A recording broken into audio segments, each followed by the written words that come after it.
Welcome to Moments with Mary Ann. I'm so delighted we're spending this time here today. We have a very inspiring show coming right up with special guest Sam Beasley, and he's here today to share with us his new book, Your Life is Your Prayer. Wake up to the spiritual power in everything you do. Now, Sam is a highly successful business entrepreneur who uses spiritual principles to establish, build, and run his businesses.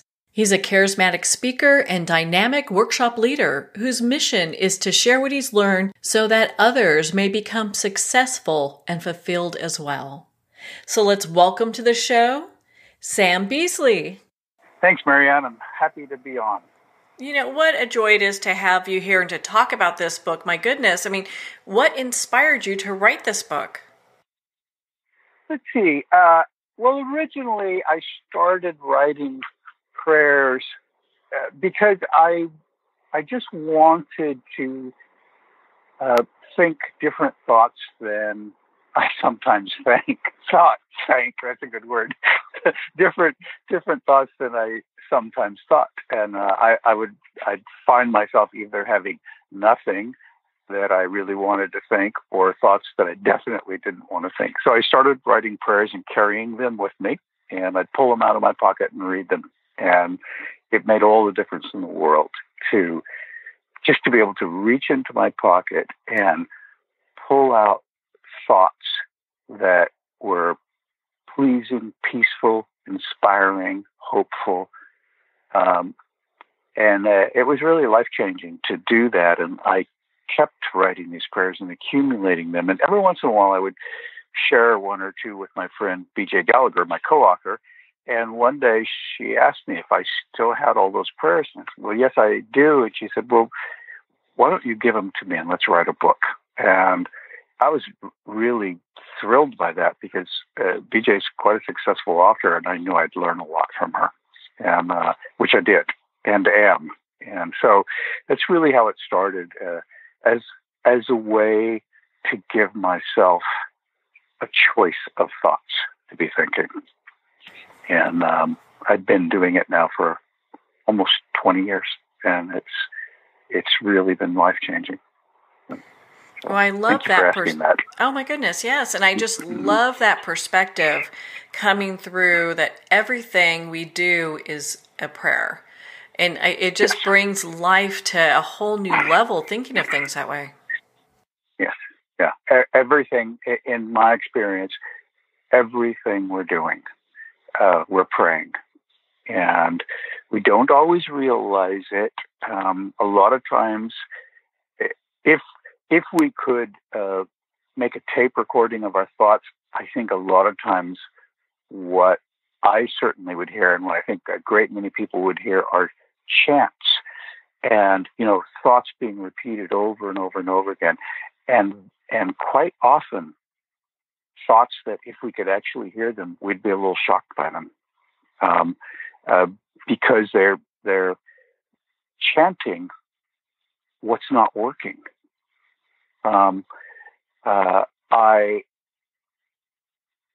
For example, I might step on the scale in the morning and begin a chant of, I'm never going to lose enough weight. I'll never get below 200 pounds, and just begin chanting that over and over, or some version of this fill in the blank isn't going to work. And so yeah, having a chance to bring a little consciousness to it can be really powerful. And a lot of times, in my experience, what I found out is I can't do that in the moment. In the very moment I need those thoughts, they're not there. And so it's great to choose them in advance. And I really appreciate that. I was going through the book this morning, just sticking some Post-its in pages I particularly like, and it was just so pleasing to spend some time having my mind be focused on inspiration. Because, it might not do that on its own.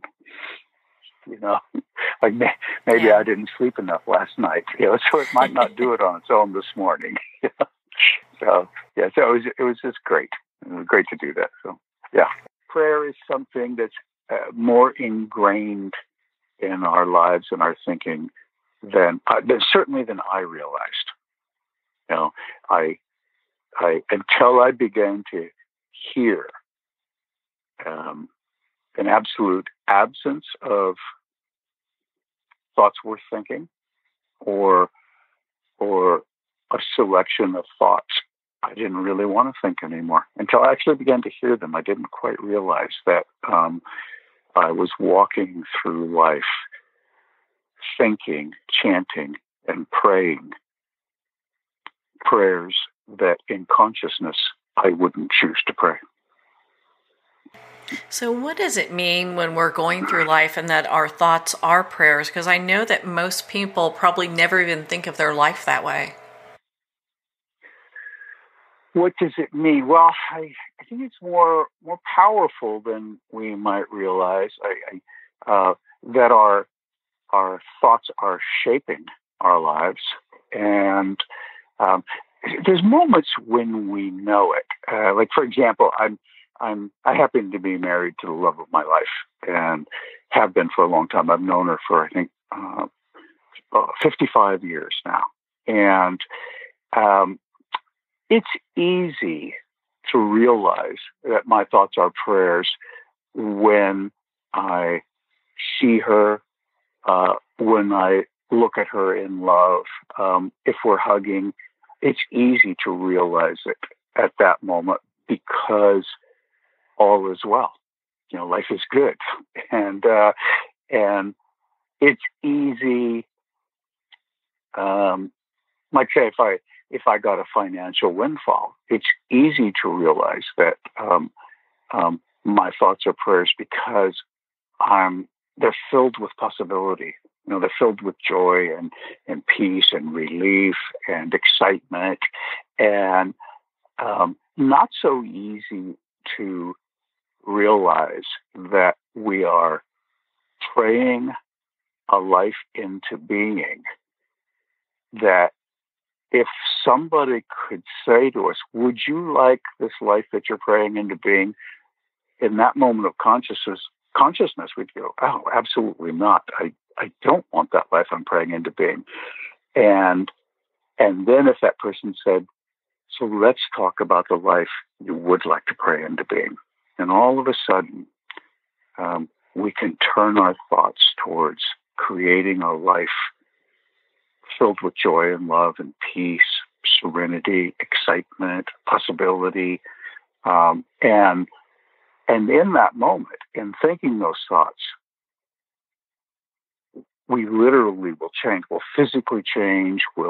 Our spirit will change. Our heart will change. Our energy will change. And it really would be in the moment like that. So moment-to-moment prayers shaping how life is going. And sometimes, I know just from my own experience, sometimes even if we came to a moment when we realized we're not thinking thoughts we appreciate, we may not be able to find useful thoughts in that moment. And I know there was a point in my life where I had to begin to rely on other people's good thoughts. I couldn't come up with any. And fortunately, people do share their good thoughts, I've even noticed, like in a moment, if I couldn't find one, I can ask somebody, give a thought better than the ones I'm thinking. And, and often people have really inspiring answers.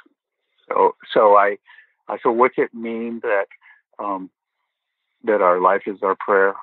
It's that we're generating it hopefully in consciousness, often in unconsciousness.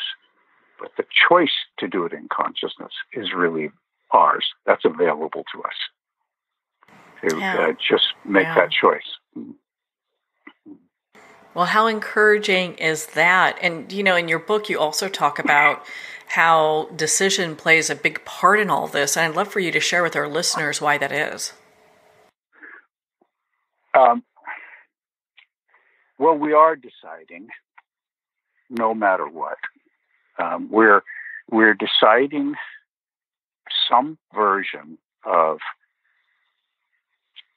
somewhere in the range of I can't go forward in change to I'm going forward in change. Somewhere in that range. Somewhere in the range of there is no possibility for me to have a good life to why isn't there a possibility? It happens for other people. It can happen for me as well.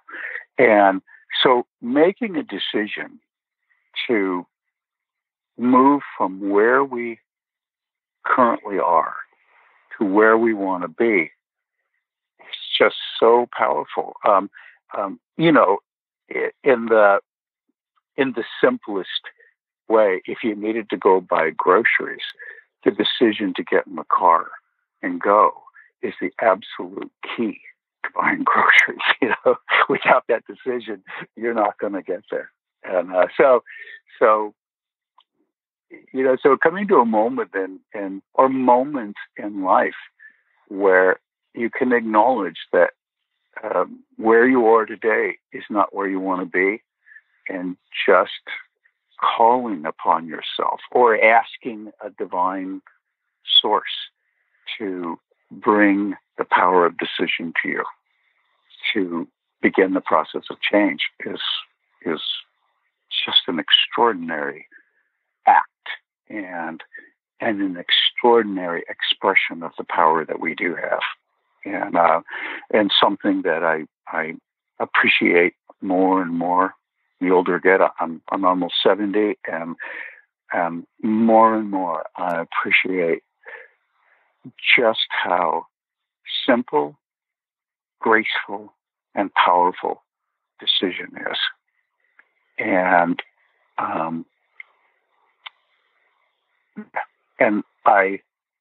if you ask me, is there anything I don't want to lose? I'd have to say that's it. It's the power of decision. I would never want to lose that. It's a very graceful gift that we have. I hope I answered your question. You did. Thank you. And that makes it so easy to understand. I know you also share about the emotional weather report, and for a lot of people, they're probably going, what's that? And how does that play into all this? Yes. Yeah, the life is cloudy today experience that we have. The sun's not going to shine, the sun won't shine on this part of my life. If we checked in, and my co-author BJ, my friend, she wrote this wonderful line of checking in the morning and saying, so what's the weather report? And I think the line is cloudy today, chance of tears. And I just love that thought. I love that thought that you could check in and do an assessment, in the morning and say, this is what's on the emotional weather horizon for today. Because if you do that, it gives you an opportunity to say, well, is there any way I could change that? Is there any way I might intervene? Is there any way I can prepare for the day? In the sense that if we heard it was going to be a sunny and very warm day, we won't wear a coat, or in the sense that if we understand that it's the day is going to be filled with downpours, we can dress accordingly. Or we might say, it's going to be snowing. I'm not going out in that snow. I'm not going to participate. And it's a great thought to me, that we do get to check in and say, so what's on our emotional horizon today? And is there any way we can prepare for it? Is is that something we want to experience? And if not, what could we do differently? It kind of puts the power of emotional weather right back into our hands, and takes us out of the victim experience of our own emotions. It's a thought I love, and I just really appreciated that.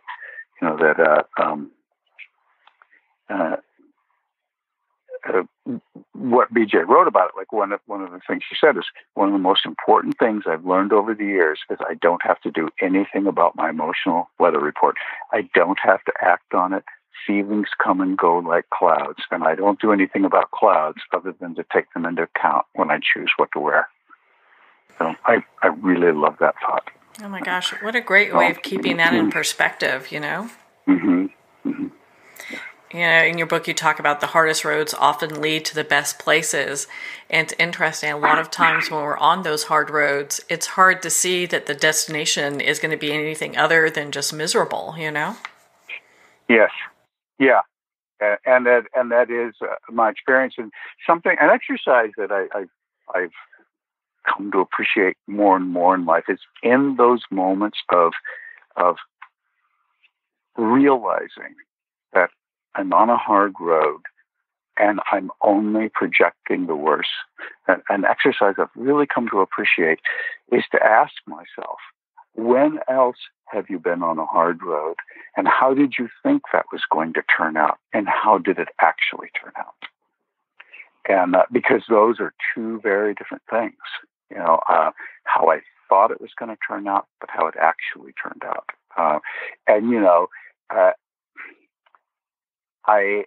I, like a great many people, if not all people, have over and over and over have had the experience of absolutely being certain that the road I was on was not going to take me somewhere I wanted to go, and then finding myself somewhere I never consciously imagined being, someplace just really glorious. I had the experience at one point in my life of really not understanding money and not knowing how to make it work, and using it in a way that didn't work. And I couldn't have imagined at that time that not only was that experience going to stop, it was going to turn around so wonderfully that I would end up in financial peace. And I can look back and say, did I have a clue? Did I have an inkling that it wasn't always going to be bad? And consciously, the answer is no, I didn't, but it turned around anyway. I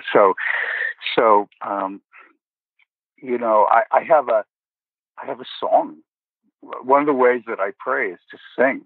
I'll find a phrase and just sing it in my head. And I'm also a singer, so sometimes I sing it out loud. But I've written quite a few songs about this experience of that roads turn around, hard roads turn, and I don't know if anybody has experience of life of being born on a hard road, dying on a hard road, and never got off it in between.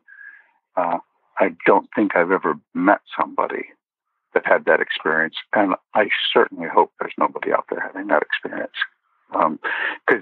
Because in my experience, hard roads turn. And it's a lot easier to be on if you can remember that they turn. The hardest road turns. So I've had some great losses in my life that morphed into extraordinary blessings, just extraordinary blessings, beyond what I ever could have imagined. What if people are stuck in like worry and fear? How do they get to a place where they feel like they can get into prayer and hope? Let's see. How do they get that way? I do think it takes a decision to introduce new thinking.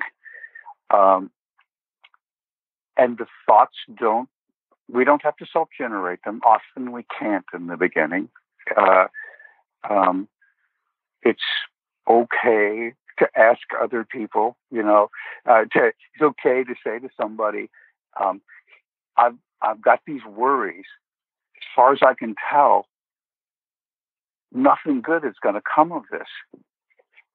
Do you have anything you can tell me that might help? And people are very kind about, requests like that, very kind to offer alternative thoughts. There's a little passage in here about this exactly. It's from a little essay. It's entitled, "You're on a Journey from Fear to Faith." And there's a passage in it that says, "My short journey from fear to faith is my journey from unconscious to conscious, from lack to appreciation, from not breathing to inspiration. It's the journey from worry to truth, from forgetting to remembering. I've had a similar experience when I moved to a new home. And in the weeks that follow the move, I'll be out driving and my consciousness will drift away and I'll suddenly realize I'm driving to my old home because it's an old, familiar, worn groove to a place I've decided not to go anymore. And as soon as I remember, I turn towards my chosen home." That's an experience a lot of us have had.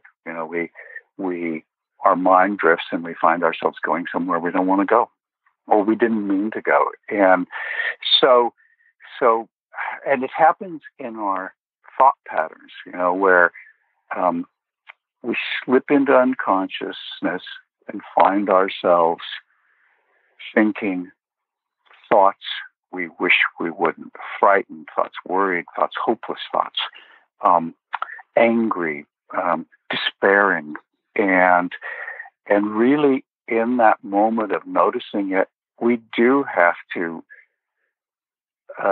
change direction in the way that, if you suddenly found yourself driving to an old home, where as soon as you realize it, you just have to change direction and go to where you want to go. And it does take that kind of willingness to notice that we've turned in a direction we don't want to go, and say, okay, how do I move from where I am to where I want to be?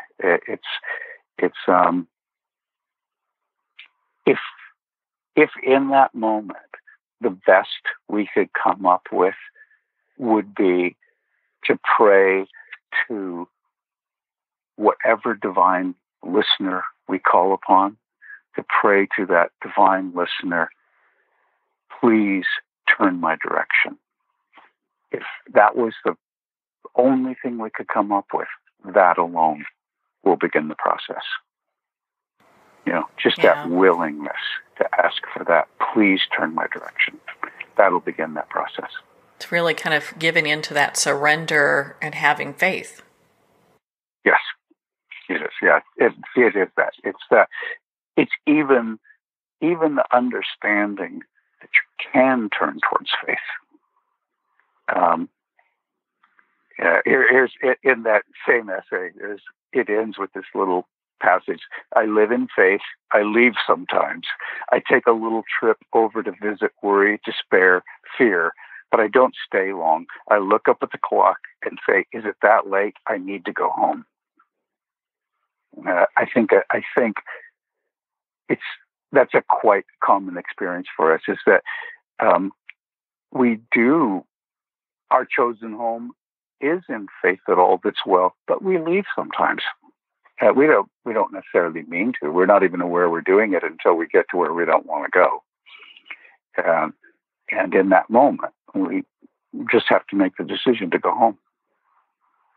I absolutely love that, because isn't that the truth? I Mm-hmm. mean, I look back on the times I've done that. It's like, oh boy, what am I doing here? Yeah, that's right. Yeah.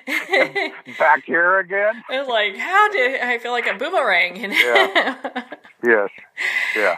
Well, and I think that's really encouraging for people, because you don't have to beat yourself up when you get into these places, but just the realization's like, oh, I really don't want to be here. Time to make a shift. Yeah.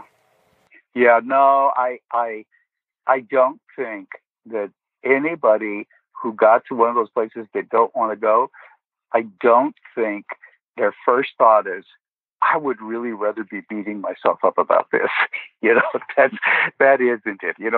In those moments, it's great to remember that we're human. And it's great to acknowledge that we aren't the only one who's done that. Everybody does it. And it's a lot easier to turn towards home in a state of compassion for our humanness than it is to turn towards home in regret or anger about being human. Your compassion in those moments is really a key. And I'm going to read just another little piece from the book here. It says, when I've tried to overpower my humanness and pretend I'm only thought and spirit, my life becomes unmanageable. When I surrender my life to the care of the divine, I live a glorious physical experience, and I'm willing to provide that care for myself. Just the care to remember that we're just human beings, and it seems to be part of our experience that we drift to places that we become conscious that we've drifted somewhere we don't want to go. And the most useful thing we can do in that moment is to provide ourselves with a little compassion and go, oh, look where I am being human. Yeah, without a doubt. Well, and to kind of dovetail with that, I mean, when we look at the topic of miracles, you talk about that happens when we're faithful. And I love the acronym that you have for that. The faithful? Yes. Is that the one you meant? Yes. Yeah. I'm It's really, I mean, it's great how you talk about, because I think a lot of times when people think about miracles, they're like, I have to be a saint, or, someone like Gandhi in order to obtain a certain level where miracles happen in life. And it's interesting, your book really kind of shows that it can happen in everyday life. It does happen in everyday life. And I almost could say it happens every day. And we can become really skilled at spotting it. And we have this an acrostic. An acrostic, you take the word, and then you find a thought for each letter in that word that expresses the word. So in faithful, it's freedom from fear, answered prayers, inspired by grace, trusting divine guidance, humble service and contribution, freedom from ego, unconditional forgiveness, learning to love one another, and living a life of gratitude. And the heading for is miracles happen when you're faithful, full of faith. I don't think that they're not happening other times. I'm just not sure we can see them. It's almost like that in faith, we put on a pair of glasses that sees miracles. Yeah. And in the absence of faith, we take the glasses off. Miracles might be happening all around us, but we can't see them. And we don't get that empowerment that comes when we know we're in the presence of miracle. Yeah, what a beautiful way to look at life. I think, having life viewed in that way, makes every day a miracle. I think so. Yeah, it does to me, and it is some ballet between the earthly experience of human and the ethereal experience of human. Some way of balancing, finding a way to balance. We live in this world that can be filled with challenges, and there is another part of us that lives somewhere else in grace. And I have a little prayer in here that it's just one of my all-time favorite prayers. It says, "My hands are in the soil, my voice is laughing, my eyes are watching the beautiful sunrise, my heart is filled with appreciation. Thank heaven I'm here on earth." It's just that prayer of saying, there absolutely I'm having this experience of earth, and absolutely I'm having this experience of divine. And they're happening simultaneously, and in a really good moment, I'm experiencing both. I just love that. And oh my goodness, your book, Your Life is Your Prayer, is such a great read. I loved it. Where can our listeners go to connect with you and to be part of your community? Let's see. I have a website where I blog, and I share interviews like this, and it's yourlifeisyourprayer.com.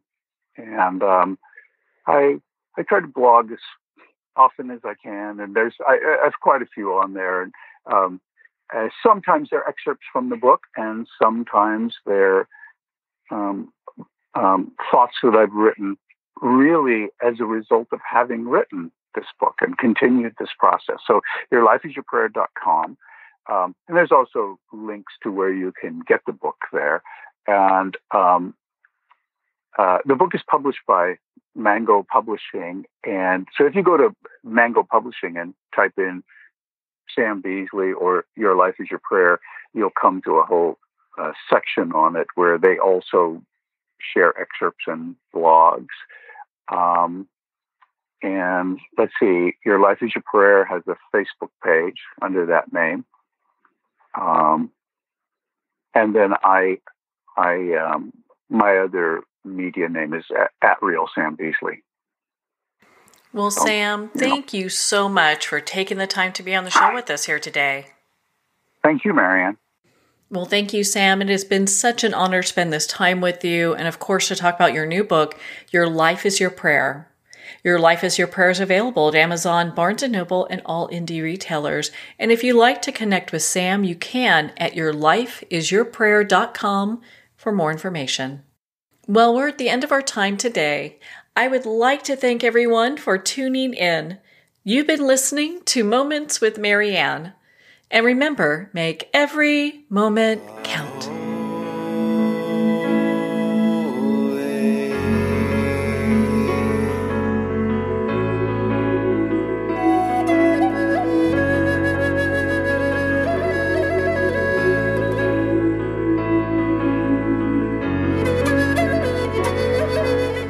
In a single moment, your life can change. Moments with Marianne is a transformative hour that covers an endless array of topics with the best of the best. Her guests are leaders in their fields, ranging from inspirational authors, top industry leaders, business and spiritual entrepreneurs. Each guest is gifted and a true visionary, a recognized leader in her own work, and while teaching others to develop, refocus, and grow, Marianne will bring the best guest and sometimes a special surprise.